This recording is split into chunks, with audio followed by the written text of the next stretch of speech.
Welcome to the Dark Mark Show, everybody. I was going to cue up the theme song, but sorry we're a little bit late.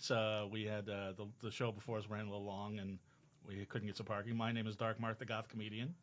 Right here, of course, Hannah Bach. Hello. Hannah DJ Bach, Hannah my lovely co-host. Can you see yourself? A little bit. I can see my forehead. Hi. No, you're lifting it too high. Yeah. Lower. Is that all right? Lower? Lower. Lower, lower, much lower. lower. Oh, okay. Oh my God, much There you are. Hi, Hannah. So how was being a co-host for a week? It was fun. I was really nervous, but I'm back, and I'm not gonna be mousy.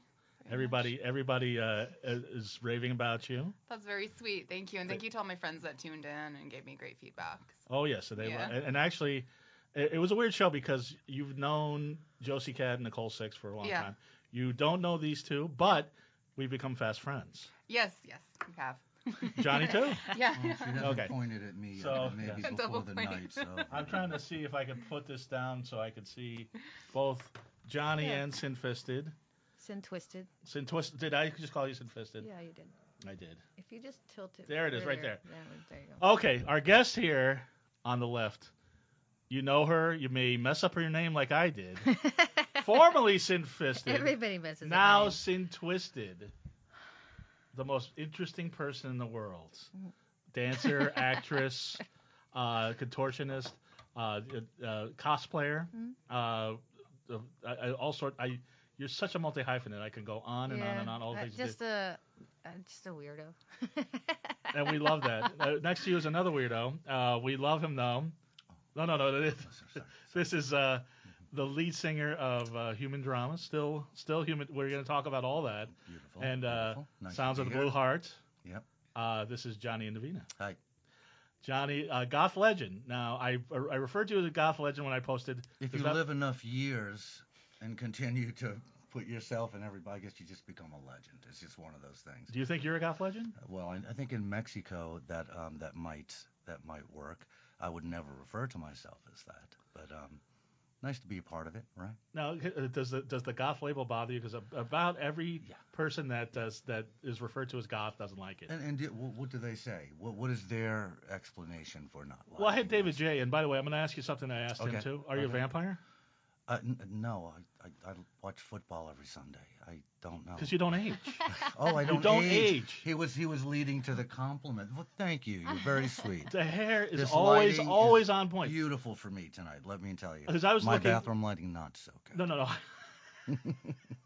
I was looking at pictures of you from like 1989, Wow. and you didn't have the beard, No, I didn't. and the hair was a different color. Yeah. But you look exactly the same. Well, you're very sweet. Very sweet. Thank you. I'm Italian. I've kept my hair. Paisan. Yeah.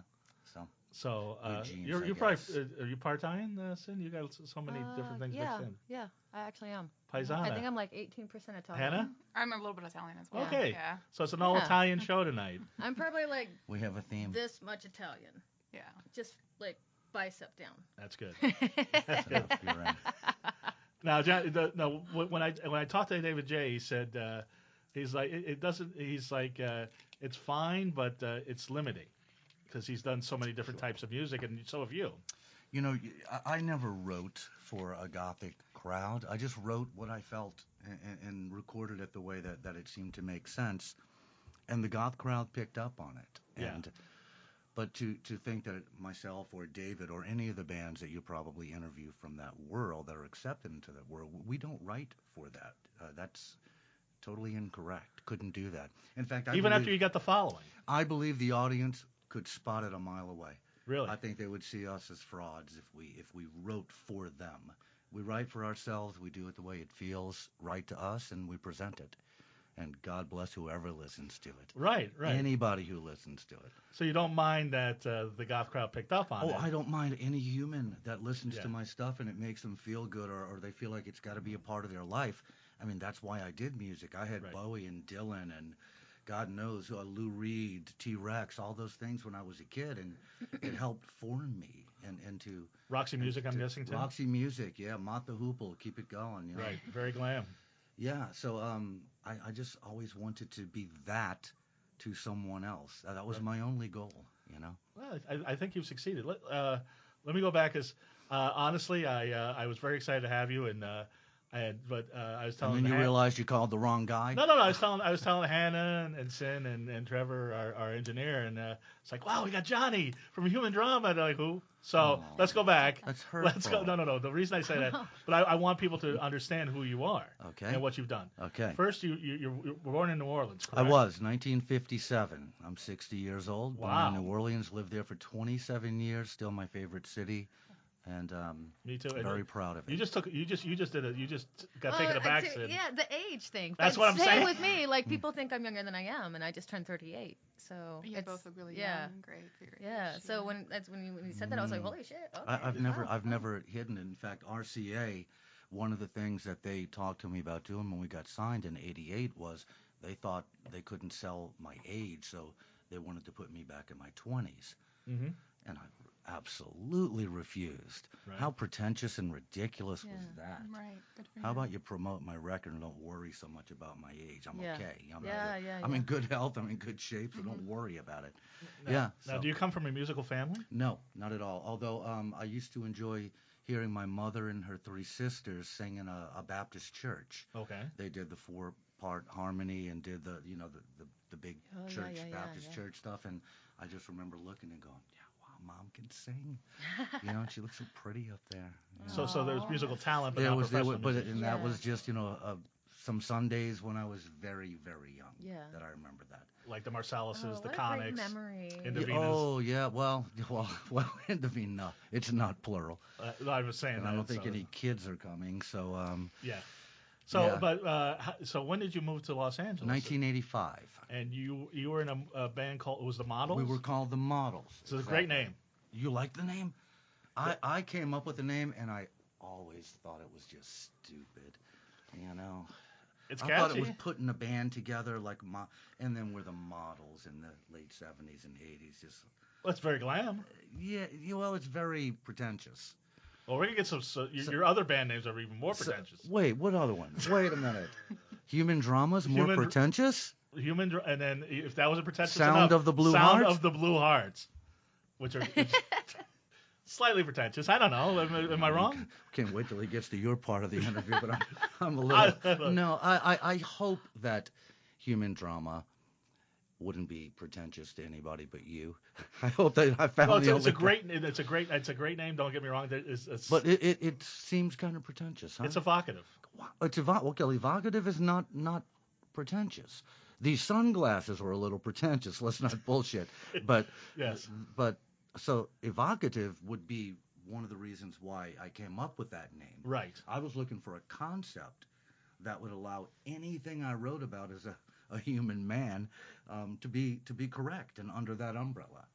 So, And no matter what the gender, no matter what the race, we're all humans. Yeah. And we all have drama. I got it. Yes. I got it. I found the right name, everybody. And so when did you move to Los Angeles? 1985. 1985. And then what I was reading, and it's funny because I am fascinated with two periods of rock and roll history in Los Angeles. the The punk 80s, for scenes sure. in the early 80s, Uh-huh. X, Circle Jerks, Black Flag, Yes. and the cheesy metal scene in the late 80s Right. with, the Poison and all The that stuff. Gazaris. But stuff. you're like in the middle, and you were part of the quote unquote Scream. the scream The scene. Scream scene. There was a club, and boy, I wish I was old enough.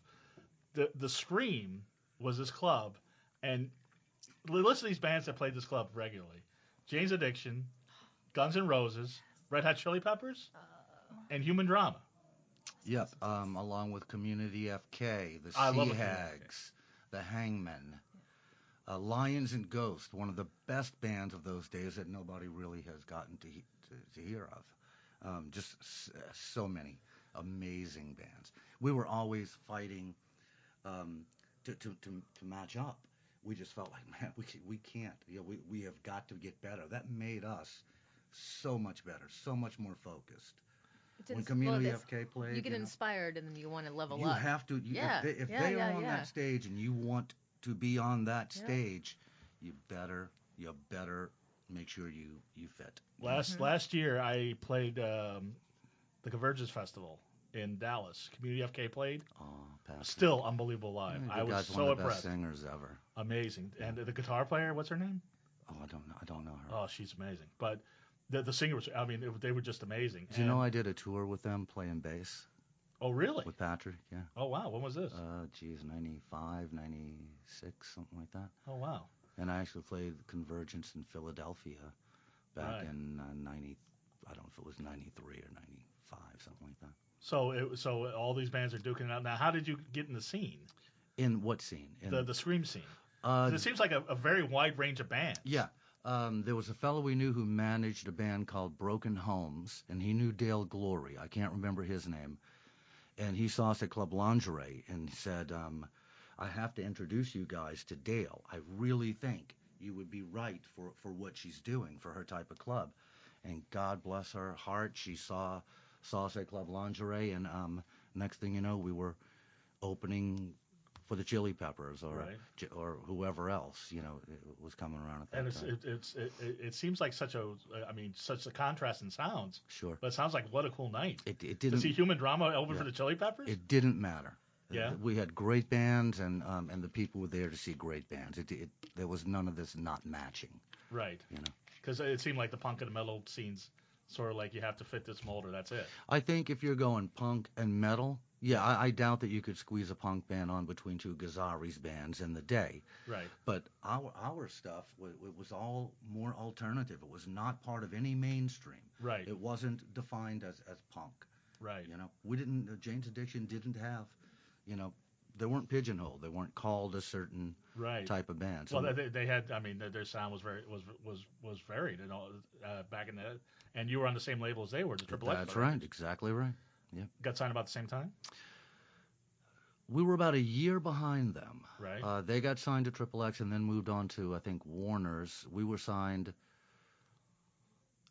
to RCA and then to Triple X after RCA. Right, so we right. were a little bit. You bit had a behind. major label album. Yeah, we were major label first and then indie after And that. Did it really cost $400,000 to produce? $500,000 for my first album. Wow. Guess what my second album cost? It was like 3,000 or something. 5,000. 5,000. And guess which album I'll be remembered for? Hannah, you want to take a guess? Yeah, 5,000. It's such a great story. I Yeah. love saying it because I forget about it sometimes, and it was such an important part of my life. Right. That time when I had to recover from, hey, you're not gonna make it big, dude. RCA, you're not gonna live on that label like Elvis and Bowie did for all those years. You're done. So how do you recover? It made a man out of me. Was that why you signed to RCA because of Bowie and No, I and signed to Reed? RCA because they came after us. Right. They came after us. And I love the A&R guy, Paul Atkinson, who played with the Zombies, one Right. of my favorite English bands. Mhm. He signed us Right. to RCA. So yeah, they came and we said, by all means. And Right. it was a little exciting to see Human Drama on the same little label that goes on the albums Right. as my David Bowie. Yeah. That's awesome. Your label mates. Yeah, we were label mates for not quite, but almost. He was And- at EMI at that point. But anyway, Right. my Ziggy Stardust has that label, And so does. and your so does first my label. Feel album. Right. So So it's little things in life, right? can I ask you what does 500,000 buy you? Uh-huh. Because it sounds good, but it doesn't. I don't know. A lot of people flying to South Wales. Well, first flying into London and then going to Brighton, and eating and It's a lot of coke, consuming too, and traveling and a lot of whatever it was that we wanted. And then we recorded at one of the best studios in the world called Rockfield. And Okay. we had a producer that had just come off working with Echo and the Bunnymen Okay. and some other people. Alison Moyer, I believe he worked with Ian Brody. Yeah. So we're paying You're for very the hot at the time. big at the Yeah. time, let me tell you. And have a cute little story to tell you as an addendum to this. So that's where the money goes. 5 people flown in, put up, rehearsed for 2 weeks. It just, you learn when you go through something like that. Hold off on that addendum because I want to hear Okay. it. But Sin Twisted is here. Now, last time we saw you were Sin Fisted. Yeah. Now you're Sin Twisted. Yeah. And I told you I liked the name change Yeah. because I've seen you yeah. twist. Yeah. I haven't seen you fist. Well, okay, see, my previous stage name was because I was actually engaged to a guy named Three Fisted, and he was a drummer for a band. And so, in the year of 2005, Watch I Johnny had prep won. himself. I won the I need it. Exotic Entertainer of the Year. I beat out girls from Las Vegas, Orange County, Los Angeles, and San Fernando Valley. Okay. And during this time, I didn't have boobs, and I had a foot-long mohawk. Wow. And each club had to, I think, put in $300 to submit their best dancer. It was Right. like a thing, like from all the clubs, just like, I want to be the club with the best dancer. And my boss had initially asked another performer, and she said yes, but then she got cold feet 24 hours prior, so he asked me if I'd do it, and I said, I don't like doing contests because I never win. It's not based on your talent or your skill. I'm like, I could do it. I have lost to girls who got booed. Okay? Seriously, I have lost to girls who got booed. So it's very frustrating. And I told my boss, I was like, look, I'll only do it if it's actually based on talent and skill. Mm-hmm. And my boss is like, well, there's 3 judges, and two of them are women, and one is a homosexual male. And I was like, I'll do it. Because a lot of the people during that time at the club I was working at, a lot of people that would come to see me are women, because they love the whole artistic everybody said Cirque du Soleil, Cirque du Soleil. That's what they compared my pole dancing and contortion skills. Yeah. And depending on what music I was doing, like, people just kind of get lost. I could catch people like this.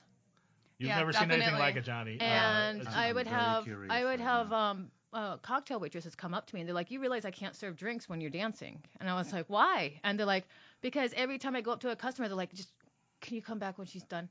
Because they didn't want to be disturbed, because they're just like stuck in it, because normally girls are just kind of up there and they do, I call it like the strippers on parade, and it's just very minimal. Yeah. But the girls who do very minimal on stage are usually the best hustlers. So I have made a theory, and I've only met one dancer who broke this theory, but dancers can't hustle and hustlers can't dance. You're either one or the other, because most dancers I know, like amazing pole dancers and stage performers, can't hustle with goddamn. Just like myself, like a 2-for-1 lap dance, nobody wants that. But they'll throw all the money when I'm on the stage doing the thing, because of the things that you could do with your body. Yeah. Well, also, for me, it's all about, like, my whole thing is more art, less porn. It's not about, like, me getting naked or anything. It's about, like, how do you visually, with your body, show someone a song? And to me, that's through dance. Mm-hmm. So every little thing, when you watch me dance, every little sound that I hear is emphasized through my movements. Like, even to I love it. I call it getting lost in the music, because I don't even realize my body's just going. And I realize it. My boss put me into this contest, and I had won. And after I had won, a magazine company had hit me up. It's like the local exotic dance magazine. And they said, we want to, put you on the cover, and you do the whole interview and da-da-da. And all of their models previous, or dancers, I should say, had a first and last name. And at that time, I'd only been going by Sin. Mm-hmm. And during this time, too, I'd have customers say, like, oh, are you the same Sin from this other club? I'm like, no, I'm the only Sin in Hollywood with a mohawk. So I was thinking about it, and I had recently gotten engaged, and I looked at my fiance at the time, and I was like, babe, what do you think about Sin Twisted? He's all, that sounds so fucking punk rock. And I was like, I like it too, right? I'm like, it just sounds so just like, blah, in your face. Yeah. Like, you're not gonna forget that name. So that's what I went by, and that's when I started doing that in 2005. And why did you change from Twisted to Twisted? The thing is that probably 1 year after that, he and I had split. Mm-hmm. He cheated on me. We broke up, the whole thing. But the name had stuck already. I'd already rebranded myself from Sin to Sin Twisted with this. So I just let it slide. And years went by, and I realized a few years ago that it's almost been 10 years. And I don't feel like I was the same person I was back then. I was very, very hardcore, in your face, just, fuck you, Mm-hmm. And I feel like I'm more chilled and mellowed, and it's just like, even certain magazines wouldn't publish my name or my website because it sounds too pornographic. And, and I get that. Even though I don't do porn, it's not like I'm against it or anything, but it's just something a profession that I'm not interested in doing. And, it would prevent me from getting gigs because of the name. It just sounded the way people want to interpret it. They want to interpret it, So I was toying with the idea. I'm like, how the fuck do I want to change it? I want to keep it, but I want to just tweak it. I want to twist it a little bit. There you go. So I was thinking, I started dabbling with Sin Twisted. I'm like, because I am a contortionist, but I do like very dark stuff when it comes to like my highest grossing month is October because of the fact that I do Living Dead girl. I like to cover myself in blood and I like horror movies and I like that whole like makeup style and everything. Like, don't get me wrong, I like to be pretty and stuff, but I really like horror movies. And I think that like zombies covered in blood and vampires, I love it. So it's close enough that so everybody's gonna know because it's you. because the contortion stuff and just because like I said, I like not just your standard. I'm pretty. I want it to be like There's a double meaning there. Yeah. So I went with the rebrand a few years ago. Actually, about 2 years ago, I think. I know, and I messed it up already. No, that's all right. No, and trust me, Sin Twisted. It's better than I don't know if you were thinking about Sin Goldstein or a Sin Johnson. It's better. It's just better. Speaking of horror movies, I just found out. You went to I was in Cambodia. Cambodia, thank you. I almost said Singapore again. I want to say it was tomorrow will be 1 year ago. I flew out there. Okay. Yeah. What's the movie? It's a horror movie. Or does it have a title? For right now, they're going by Hex. Okay. But years ago, randomly performing at Bordello downtown, doing my grinder act. For a burlesque show, of all things. Afterwards, I always do a meet and greet with people because I've been there when I've seen shows. I'm like, I just want to go take a picture with them. So I do that. I like doing that. I like talking and bullshitting. Like, yeah, let's have a drink, let's talk, let's take a picture, whatever. So this guy comes up to me and he's like, "Well, what's going on tonight?" And I was like, "Oh, well, this is our burlesque show and we do a monthly installment here." And he's like, "What were you doing with on your chest?" And I was like, "Oh, it's called grindcore, and I wear metal on my body, and I use an angle grinder, and I shoot sparks off of power tools." And he's like, "I actually didn't come here for the show. I came here because I'm scouting this location for a movie, and we're doing a club scene." And he's like, "I want you in my movie." And I was like, "Yeah." So I got his information. Turns out it's the producer from the movie 8mm with Nicolas Cage. Right. So I came in and I did 2 scenes for that. I did a grinder thing and then a contortion scene. And a year and a half later, there was like a small premiere and we saw it and my name was on the screen and it was really awesome to see. It was really fucking cool. Like I was so stoked. You're in 8mm? No. This was called Dark Hearts. Dark Hearts. It's the producer. That's like right. I was gonna say, the most. Yeah. Rudolph is. His kind of claim to fame would be the most That's recognizable one yeah. is 8mm. Okay. So years pass, and then last year, beginning of December, I get just a random out of the blue email from him. It's like been like 6 or 7 years, and I haven't heard. It is you do gigs and you move on. And I get an email from him. He's like, "Hey, just making sure this is still your email. If this is Sin, please reply back. I might have some work for you." And I was like, "Okay." I'm like, "Hey, yeah, it's me. What's up?" And he's like, "Well, I'm shooting this this horror movie, and I can't shoot it without you." And he's like, "It's going to take place in Cambodia. If you're interested and have a valid passport, it's during these times, these dates, give me a yes or no, and I could send over the script." And I was like, "Yeah." So I had him send over the script. I didn't have any lines or anything like that, but just for a feel of like what was taking place and what my character was. And my character, I believe her name is Donya, and she's a demon entity that possesses this girl. And typecasting. And she also is like a shapeshifter. Mm-hmm. She has she shapeshifts into this guy's girlfriend, but it's not her. And so I am the person in the motion track suit. So there's times where the girlfriend is interacting with the guy, and then we have to do a reshoot with me doing the same interaction with the guy. But the only time it's me is because I think about 2 different scenes they have me stick my tongues out. Yeah, so Tongues well, on my first day of set, I had to make out with the lead actor, and then after that scene, I had to make out with the lead actress. Oh, sucks for her. Because there's a it didn't suck for me. It was awesome. They're like, and cut, okay, and roll back. Okay, can we reshoot? I'm like, yes, please. That's the other thing that's new is that you had 1 tongue, now you have 2. Yeah. You want to stick that out or? Look at that, Johnny. Look at that, Hannah. I see it. Look at that. Wild. And they kind of work independent of each other. Yeah. As if you couldn't get any hotter, any more desirable, any weirder. You split your tongue. Yeah. So did he know that he had a split tongue? Yeah. Because when he mentioned it, he said a demon entity and things like that, and I was like, oh, I'm like, this is perfect. I'm like, I don't know if you knew, and I mentioned that, and he's like, that is awesome. So. And how was Cambodia?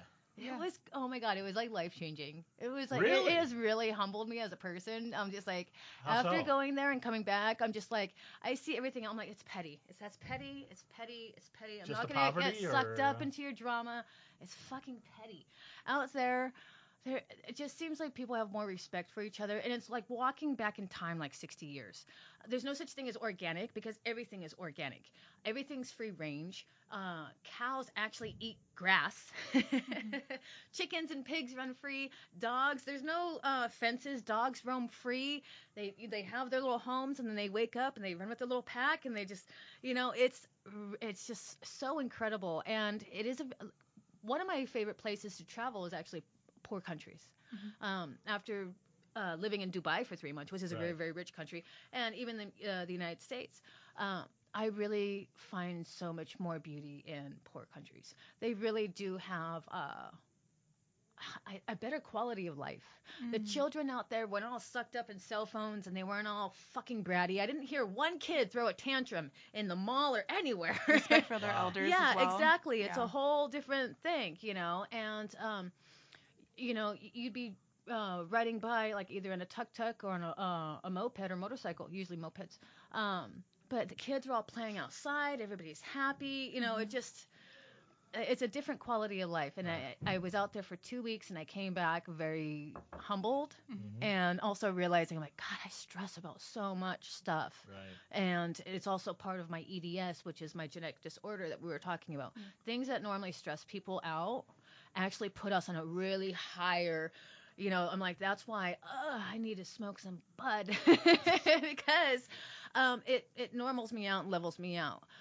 Because I do stress about a lot of stuff, and I don't need to. And after especially coming back from there, like, it's easier for me just to kind of take a whole different perspective, and I'm just, let it slide. It's bullshit. It's petty.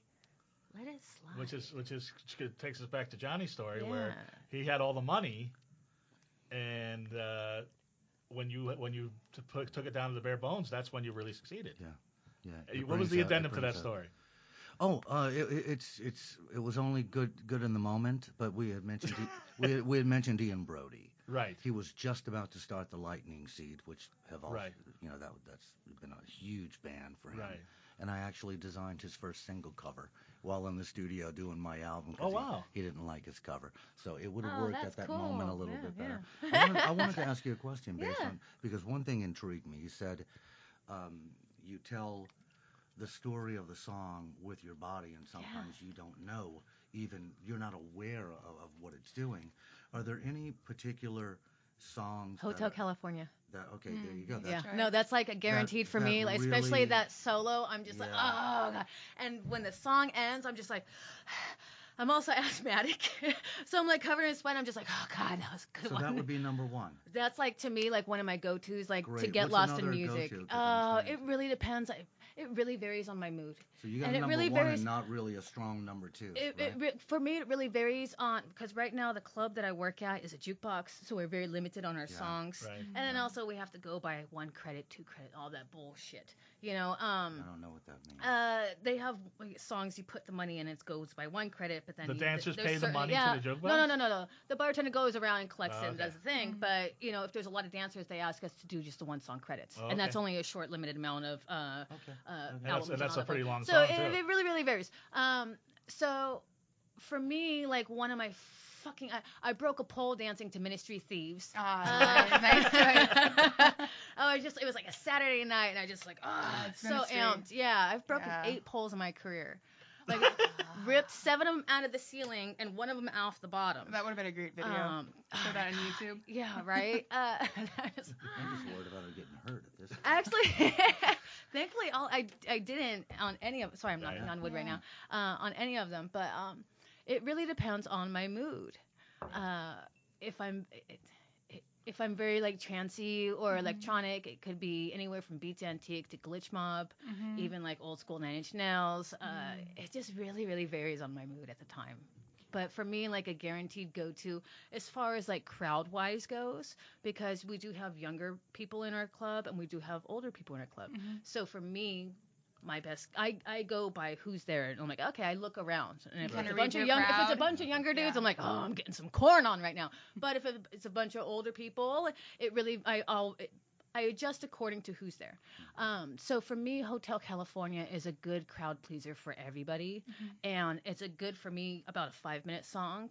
And that fucking solo, man. Like, that just like, it gets me every time. Yeah, I love it. Yeah. Great solo. Yeah. So do you have any particular dancers you looked up to when you were younger before you got into dancing? Like as far as like when I first started dancing, or it's just like what inspired me when I was a child? Yeah, both. What inspired you? For me, a lot of my inspiration came from rhythmic gymnastics. I was never in it, but these are things that I loved watching the Olympics. Was rhythm gymnastics and ice skating.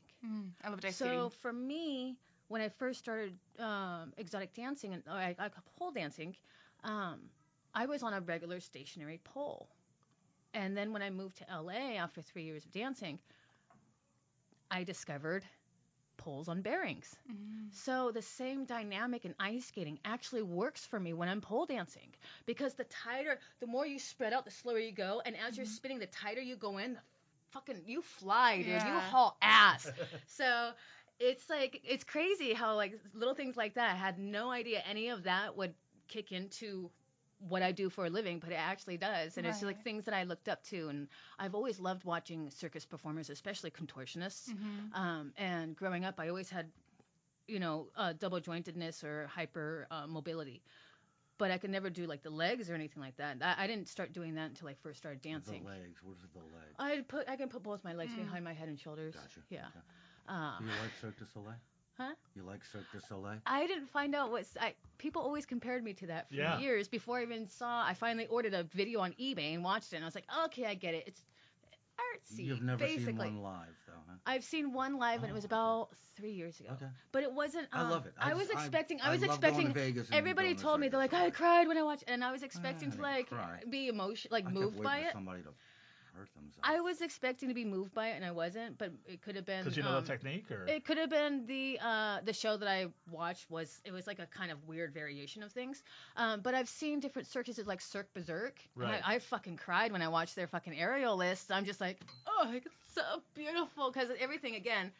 Their movements to the music and the sound they emphasize, and it's just drama. It's drama. That's what it is. You're creating drama on stage with your body. Right. So if I'm mad or aggressive or whatever, and I play fucking Pantera, like 5 minutes alone is one of my fucking good go-to ones. I am like in your face, knee drops, slams, like very raw. But if I'm if I play beats antique, it's very kind of like different movements as I'm doing to the different sounds that's happening. Well, I was going to say, there are things that you could do with your body that a lot of people can't. Yeah. So I was thinking, because I know myself, sometimes when I watch comedians, other people are laughing. I'm not laughing because I know the technique. I know what they're doing. It's still funny, and I admire what they're doing, but it's not making me laugh like it's making somebody who doesn't know what they're doing laugh. Yeah. Like somebody does a callback, I know what they're doing. Is that the same thing with you when you see them dancing? Like it blows everybody away, but you're like, oh, they're just doing the leg thing, and I know how to do that. Yes and no. I mean, I get inspired by a wide variety of different things. Some of my favorite one of my favorite dancers I work with, named Shay, she does absolutely no gymnastics type stuff on stage. Her whole thing is eye contact. And I can't do, I'm very, especially when I'm dancing, I have a hard time with eye contact with people in general, but especially when I'm dancing, I don't look at them. I look past them. I look through them. And a lot of times I have my hair in my face and I'm doing my movements.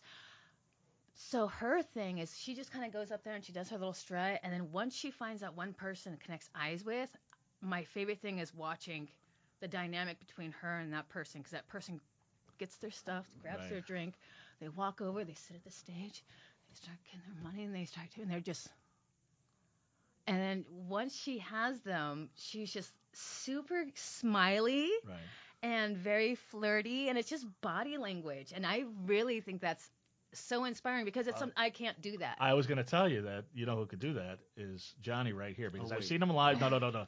Stop. I've seen you live a few times. I actually saw the last, and I'm going to get it to the last Human Drama show, the first Sounds of the Blue Heart show, and then the reunion Human Drama show. I actually saw they were all at Bar Sinister, if I recall. I saw you 3 times at Bar Sinister. But what inspires you? How do you come from nothing to a song? And your songs are, extravagant. The ones that I like are the ones I've been listening to a lot of it this week. I've been listening to a lot with the strings. What about the strings? Some of the songs have just The World Inside, the second album. Absolutely. It had to speak differently than the first album. It was a whisper. The World Inside, a whisper. Feel was a scream. That's my first 2 albums that I did. So again, not wanting to repeat myself, I wrote a batch of songs that couldn't have been on Feel, so they had to be presented differently. Right. Which you'll know about. I mean, you have something slow, or you have the Pantera. You have to interpret it. It would be stupid. And I don't like to be labeled, but I get it when people do it. And I understand what you were saying as well earlier, as far as being categorized, typecast, labeled, whatever you want to call it. People come up to me like, you're like some goth chick, or you're like a metal chick. I'm like, no, I'm just a human being who likes a wide variety of shit. I don't like pinpoint. I like music. There's a lot of music that I fucking love that I can't understand a goddamn thing they're saying because it's in another language, but it's so beautiful and it sings to my heart and it's just, you don't like. To me, like, his question was very good because for me, dancing, there's no real wrong way to dance. As long as your body's moving. You haven't good. seen me dance. There's wrong ways to dance.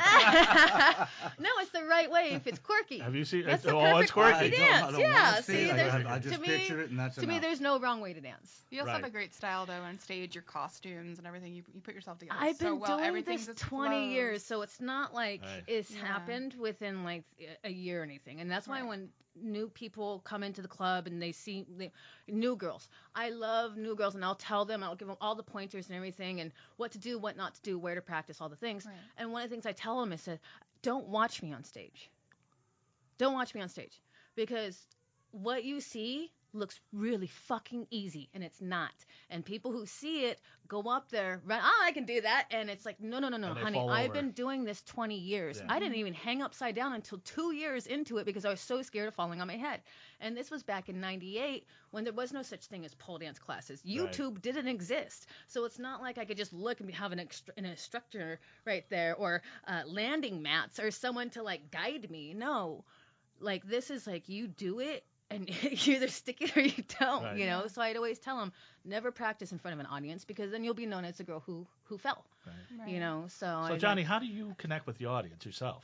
Now we're talking about that. Yeah. Because like I say, I've seen you 3 times, and if you're in a room, all eyes are on you for some reason. I mean, you're that charismatic, but are there subtle things you're doing on stage? Well, I don't know if it's subtle, because it goes back to what you talked about that other dancer doing.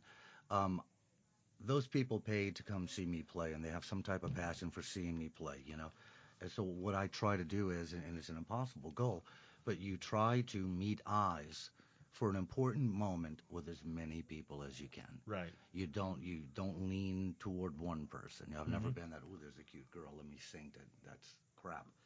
So even at the Mexico City shows, when I can barely see faces in the back, I'm aiming. Right. Because I mean what I wrote in these songs. Nothing was for effect. This is real stuff that I felt, seen somebody else feel, or gone through myself or with somebody. Right. So I want them to know that they came to see the real thing. Right. There's no bullshit in what we do. There's no pretension except in the name. What was your favorite country to play? Mexico City. Yeah. Now you have such a big I fan performed base Halloween this past Halloween Where? there. Down at Mexico City. I forget the name of the club, but it's my second year performing just in a small nightclub. The I Under? cannot Cafe remember. Bizarro? I cannot remember the name. Okay. It's one of those. It's one of those. Literally, we fly in, we go to the gig, we do the gig, and then we fly out. And then I went to Miami the next day. It's one of those. You kind of gets lost in the thing and shuffled in. So, but Mexico City, they're amazing. Now, They're Mexico, fucking awesome. you have such a following in Mexico, even probably bigger than the United States. Way bigger. Why do you think that is? Because they listen. They don't care the way it's packaged or the way it's marketed. They hear it. Yeah. They listen. Their hearts are just beautiful hearts. You know, it's Right. all about passion and heart. And then they tell their friends. And that's exactly how it happened for me. They know the words. There's a couple of songs that Right. I have to have my drummer really keep a steady beat because they're singing every word out of time. Yeah. Right. However they feel like singing Yeah, it to the yeah, song. yeah. There's a couple of those. As soon as we hit the first thing, it they go. So they love my lyrics. Because I mean, Human Drama had a steady following.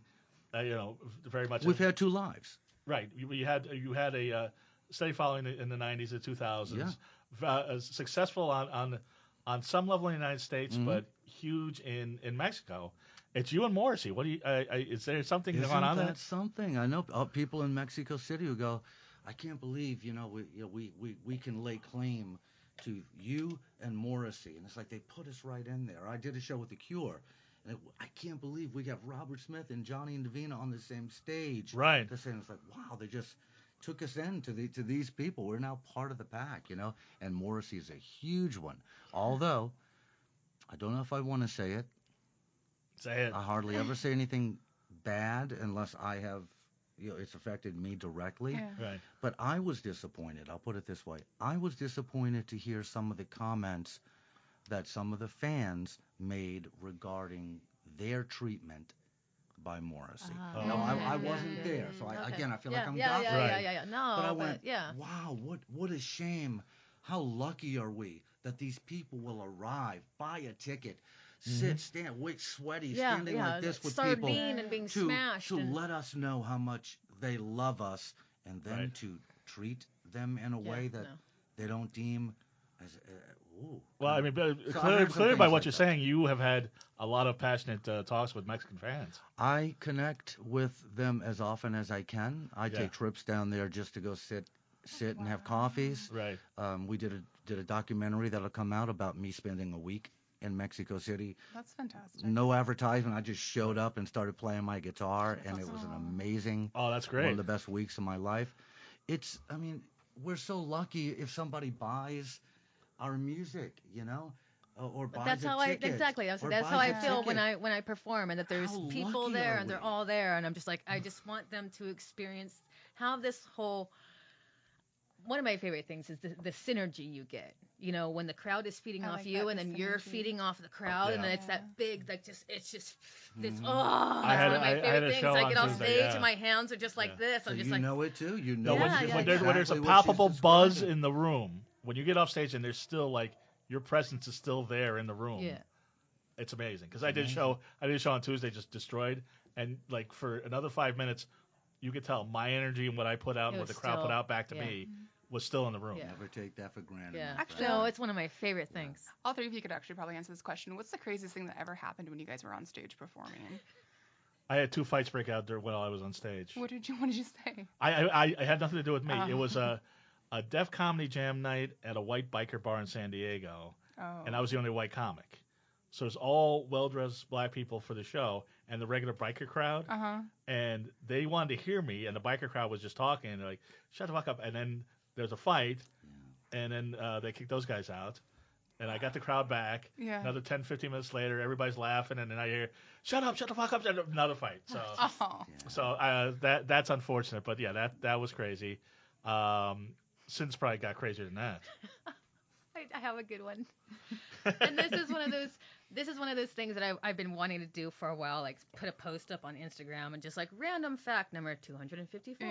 Yeah. Probably one of the strangest things I had. I was doing a rave, performing grindcore, Mm-hmm. and I had a guy come up on stage, pull off his prosthetic leg, Oh. and hold it up while I shot sparks on his stump. That's awesome. And I was thinking, I even caught myself in the moment going, how many people can say they've done this in their life? And Like, that's gonna be a story so, he's like, gonna it's keep- so yeah. fucking random. Just And weird. then I have another actually story of a guy who came up while I was on stage dancing, and he actually took off his leg and put it on the stage. And I actually put my leg behind my head and put his leg behind my head. Johnny, what's the craziest thing that I happened to you on can't stage? compete. Not a I competition. cannot, no, There's got to but be a still. crazy There's story. got to be. You have to have like a good I story. made a critical error and jumped off the stage into the crowd at a festival in Mexico City. What happened when you Big jumped mistake. Huge mistake. What happened? Did You you got hurt hurt? yourself? First of all, it was about 11, 12-foot stage. It was a lava pit, Oh my God. so I jumped into the security fences right Ay, where ay, the ay. security was, Oh no. thinking in my mind, of course, I was jumping down to get closer to the people, You were going to stage dive. to and Yeah, surf? do yeah, some yeah. face, just really, the whole crowd, which was upwards of 10,000, pushed forward, pushing the fences, the security, and me, and the first few, whatever, Oh no. everyone under the stage. Oh. So I knew, as soon That's as I hit the insanity. ground and I saw the fences coming at me, I went, But what an image I have of you jumping off and the whole crowd surging towards you. And there are a couple of photos, just a couple that exist of me in that crowd. But I'll tell you, physically, I was hurt. I was hurting. Right. When I got back, I couldn't reach the top of the stage. Now I can jump to like, so I barely got my hand on it. Right. Still I was in much better shape than I'm barely couldn't, all the security was my gone. God. So I was on my own. Oh my They God. were so pissed at me. And it was a bad scene. Eventually, I climbed back up, but the band was just laughing at me. Because it's one of those things that you do, like lighting a firecracker with a sparkler. Sounds like a good idea, and then you realize, Right. Not a good idea. This ain't working. I just did something pretty freaking stupid. So that was what I felt, and I'll still have some people mention that to me, that they were at the show when I jumped, and they either got crushed or wasn't it cool, depending on where they were. They got They were crushed. further away. Oh God. Nobody got hurt. Well, that's I great. had earrings, pulled out of my earrings. Ooh. And some crotch damage. But I can't. But Not irreversible. those no. But those poor security people, I was not their friend. Now, let me ask. This is something that I've been meaning to ask you. And I've met you a few times, but we never really talked at length. And that's Well, you stuck up, man. not style. I'm pretentious, But but evocative. I missed my opportunity. But evocative. So Pretentious. yes, I'm pretentious but Damn evocative. it, I missed it. It was set up. Oh Thank you, yeah, Mark. so we've you're talked- dealing with a professional, Johnny. Gotcha. No, but why did in 2005? Why did you break up Human Drama? Didn't feel like I could do anything else at that moment in that particular situation. Because I you're the thought- singer, you're the songwriter. Yeah, I felt like I had just taken it everywhere that it could go. I felt a little almost limited by my own project. The next album, we had to be Human Drama, and I had nothing. I just had nothing. You evolved. I needed to grow. Yeah. I needed to grow out yeah. of that. Whether I did or didn't, I don't know. I've written some beautiful songs since Human Well, I Drama. like. I like Sounds of Blue Heart. I was listening to on the Human Drama Pandora station. Yeah. They played. It was yesterday. What's the song? Yesterday's in the title. The Arms of Yesterday. Arms of Yesterday. What a sad song. That's a great song. Well, thank you. And but it sounds very Human Drama-y a bit. Well, it is me. Because it's your voice, Yeah, and is it has me. the strings too. I just do what I do. I just did Right. it with a different batch of musicians, and on some of the later Human Drama albums, I was, and this was out of necessity, I was kind of really demoing these things and playing a lot of the stuff on it. Right. So for Sound of the Blue Heart, I decided I'm going to get some people, and they're going to come in as I write these songs, and they're going to do what they do. I'm not going to, guitar player, do the bass player, do this. I want string. It was like, let's get these people in, and let's let them embellish, the core song. Because this is something I've always wanted to ask singer-songwriters because, as you say, it's your songs, it's your voice, but it's something like, let me just use an example. It's not a goth example. It's not a metal example, but say like Sting. Uh-huh. He writes the songs for the Police, Mm-hmm.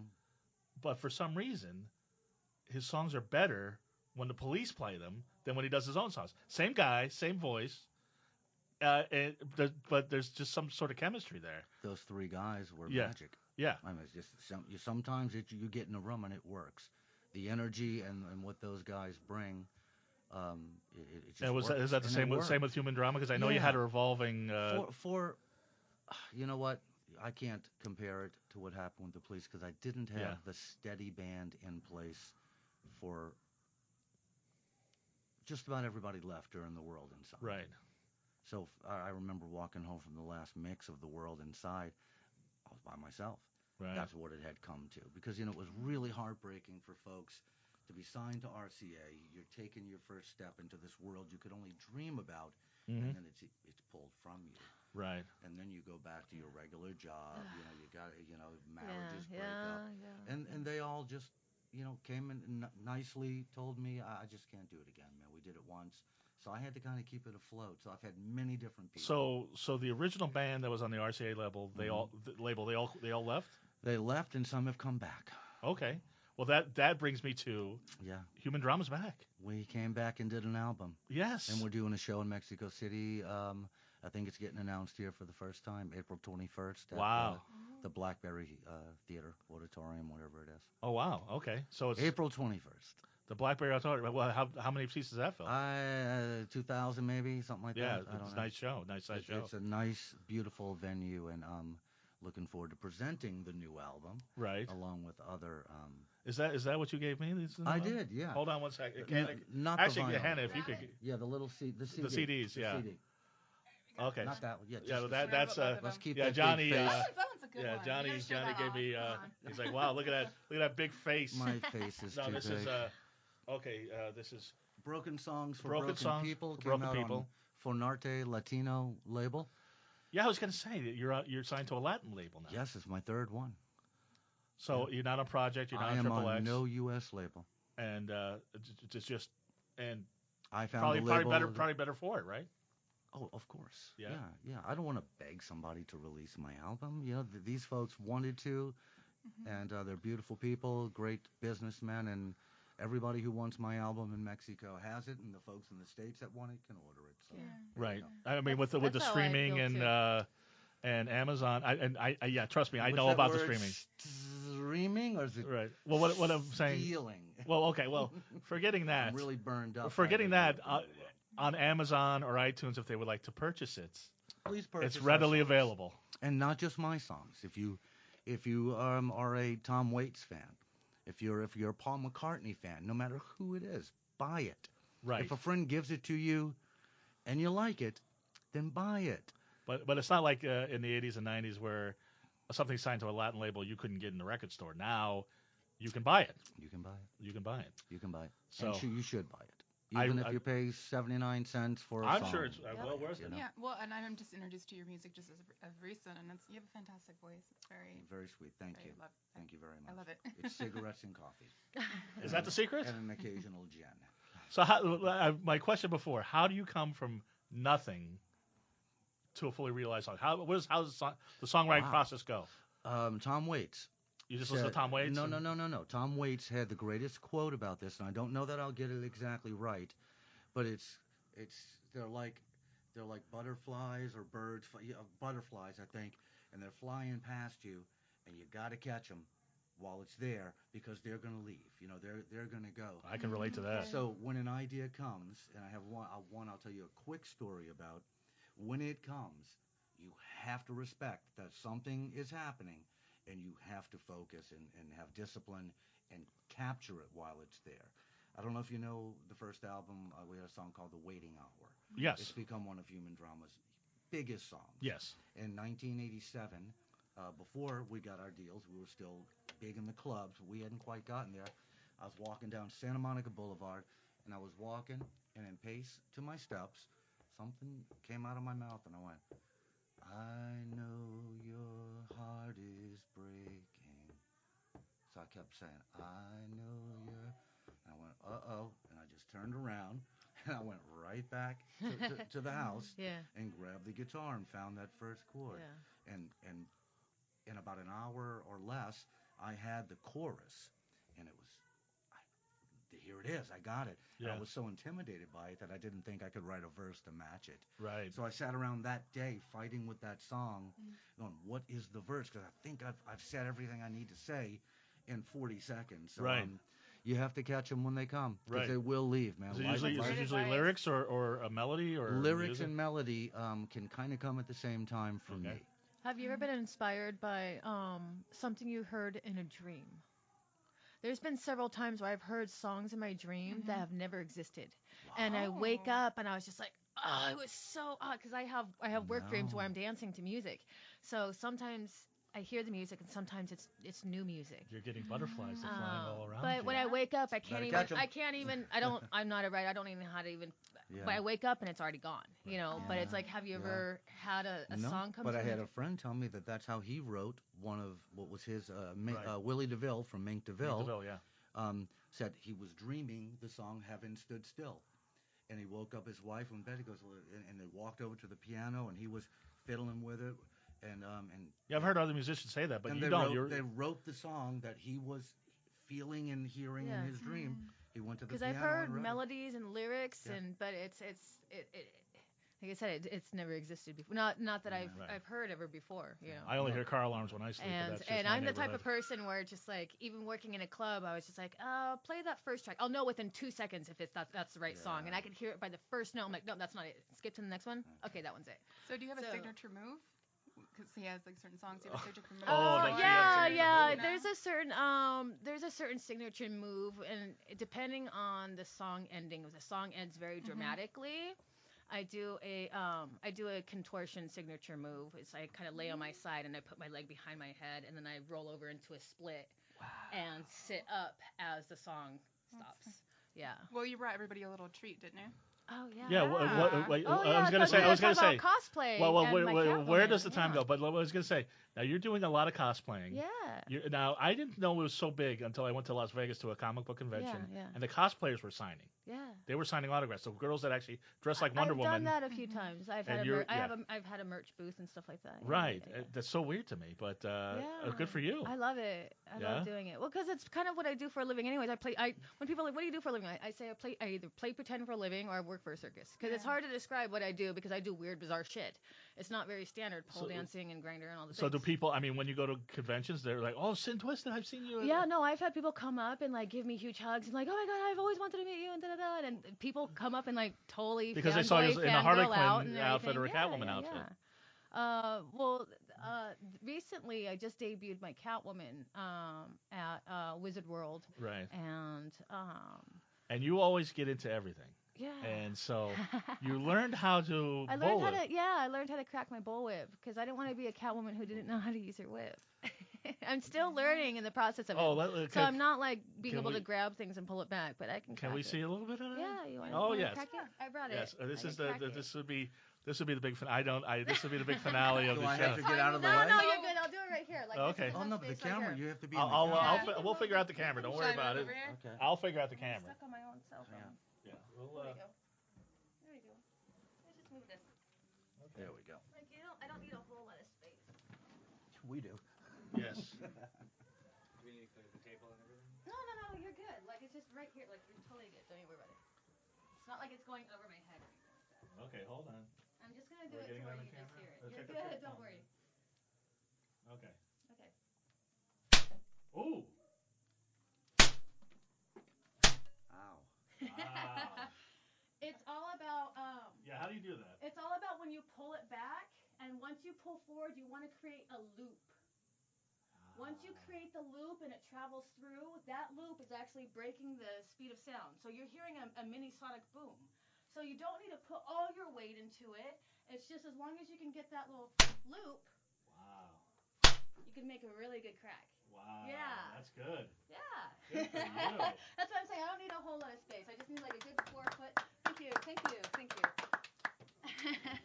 was loud. The first two were crazy Yeah, loud, yeah. right? And when it happens, it's actually within 1 foot next to my ear, so I hear it a lot louder than everybody else does. But I've Now, always been have you fascinated with learned how bullwhips. to pop like somebody like with the old towel in the shower trick? Possibly. I know how to do overhand and then down like that. And you And can I'm make it actually go, better ow. left-handed than I am right, even though I'm right-hand dominant. Why do you think that is? I have no idea.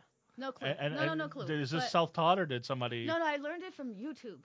Ah. I fucking It's Ah, crazy that what you can YouTube. learn from YouTube. No, whenever people ask me how do you do it, I'm like, fucking Google it, okay? I was And gonna guess Googled he- it. I he- Googled it. How do you crack a whip? And it had a video, and this guy actually went step by step. What I just told you. Once you pull it back and create that loop, then you pull it through, and that cracks it. I was going to guess either that or Mexico City or Cambodia, but a lot of bullets in Mexico City. Where does the time go? What an amazing... we could talk for hours, but Johnny and Indovina, you were a delight. Thank you for having me. Nice meeting you. I hope you had fun. I had a blast. I love doing it. The man who writes an album, Broken Songs for Broken People, I hope you had fun. It is, my friend. Seems like you could use it. I will tell the truth. No, you do, and your music's terrific. Please, people, seek it out, pay for it. And Human Drama's playing Mexico on April 21st in Mexico City, and hopefully some more dates to follow in Puebla, Guadalajara, Monterrey, etc. All over Mexico. We're hoping. Are you we'll gonna take maybe what we can get. Any American LA shows? Maybe. I don't know. All right. Somebody wants me. All right. Well, We should have you come back and play a little song. My for number's us. listed. I'll play a song. Yeah. Oh. yeah. Well, anytime. You have an open invitation. Don't say that. I'll just wait till next week. Okay. We'll come back. All right. Yeah, you'll sit through all the Nerdist shows. Comics. And Sin. And how do we get a hold of you? Just is there a website? Is there Human Drama? Is there a website? Oh, wow. I guess my Facebook, right? That's what Right. everybody. I don't know. Is there? Johnny and Am I Indovina. dating myself by saying Facebook? Is it something else? No. If you said MySpace, that'd be one thing. Johnny and But, Indovina Friendster. or Human Drama. Oh, MySpace. just Google Human Drama I and Johnny and actually didn't get it Indovina. at first. Yeah, I was like, Yeah. yeah. So on Facebook, you guys Yes. can find me. It's, Absolutely. Yeah. Or you can find them tagged on your post. Tagged on my Yeah. post. Yeah, Just look for Instagram just look for as Human well. Drama, He's on Yeah. Instagram as well. and you'll be doing some speaking.